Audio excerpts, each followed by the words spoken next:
سلام، وقتتون بخیر باشه دوستای عزیز. امیدوارم حال دلتون خوب باشه، ایام به کامتون بوده باشه تا این لحظه سال 1404. بعضی از همکارا واقعا ناانصافی میکنن. امروز بعد 3-4 سال یه لاستیک از دستی آورده بودن برام که خب آقا مشتری مثلا متوجه نمیشه. یه انصاف نیست که الان تو این جرونی لاستیک از دستی به مشتری داد.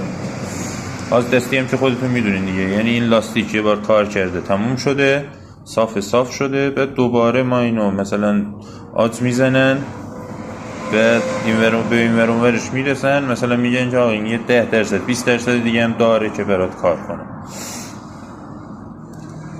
بعد تو این ویدیو اومدم بهتون بگم که چجوری لاستیک آج دستی رو از لاستیک آج اصلی تشخیص بدیم. مورد اولی که هست، حتما به داخل این آجا نگاه کنید.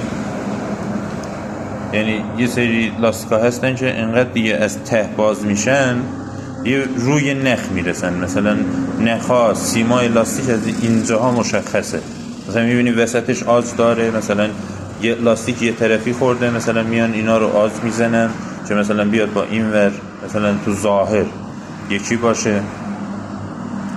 بعد یا میبینی مثلا بغل‌ها رو خورده، کناره ها رو خورده، وسطاش مال خودشه. بعد میان اینا رو آج دستی میزنن که مثلا دیگه مشخص نشه که آقا این یه طرفش کلا کسله.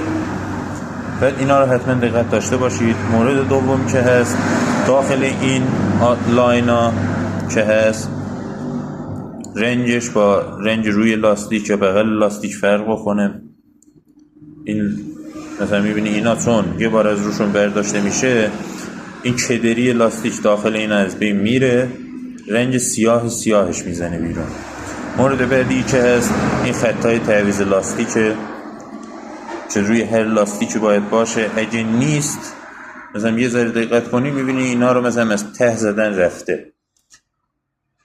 بعد یه سری از دوستان هم خیلی دیگه تهش حرفه‌ای کار میکنه.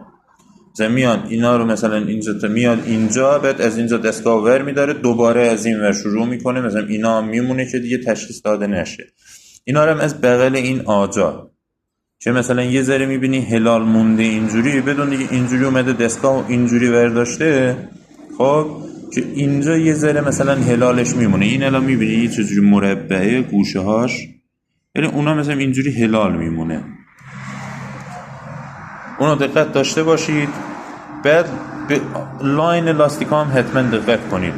مورد آخری که هست، تا این لاین لاستیک مثلا دیگه دست امکان نداره که مثلا دستگاه بتونه آقا یه ذره کج و کوله نباشه. این لاین رو یه دور لاستیک رو اینجوری بچرخونید، خب کامل مشخصه که مثلا میبینی یه جا اومده آقا اینجوری یه ذره کج شده، دوباره برگشته تو لاین. به اینا حتما دقت کنید.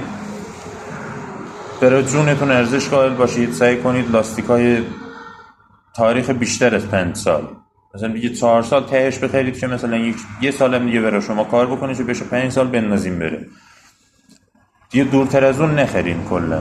به لاستیک آج دستی حتما دقت داشته باشید. الان یه ذره گرونیه، خیلی سوء استفاده میکنن از وضعیت، بعد میان لاستیک‌های آج دستی میدن به دست مشتری. اینا واقعا انصاف نیست. مثلا میبینید حالا 200 تومن 300 تومن 500 تومن هر چقدر قیمت لاستیک میدی، مثلا میاری میبینی اندازه پولی که دادی نصفش هم برات کار نمیکنه. نصف پولی که دادی هم برات کار نمیکنه. پس خواهش میکنم حتما دقت داشته باشید.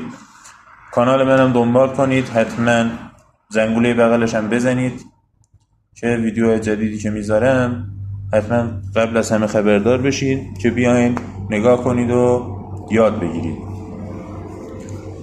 داخل کامنت ها یا نظرات هم بهم بگین که حتما نظرتون در مورد ویدیو چیه، ایرادهای منو بگین که خودمون رو اصلاح بکنیم. اگه موضوعی مد نظرتونه در مورد لاستیک بگین، هر چقدر که در توانم باشه. به قول گفتنی مثلا بلد باشم بهتون یاد میدم. ممنون که وقت گذاشتید برای این ویدیو رو هم بفرستین برای دوستایی که خبر ندارن از این قضیه تا اونا هم آگاه بشن.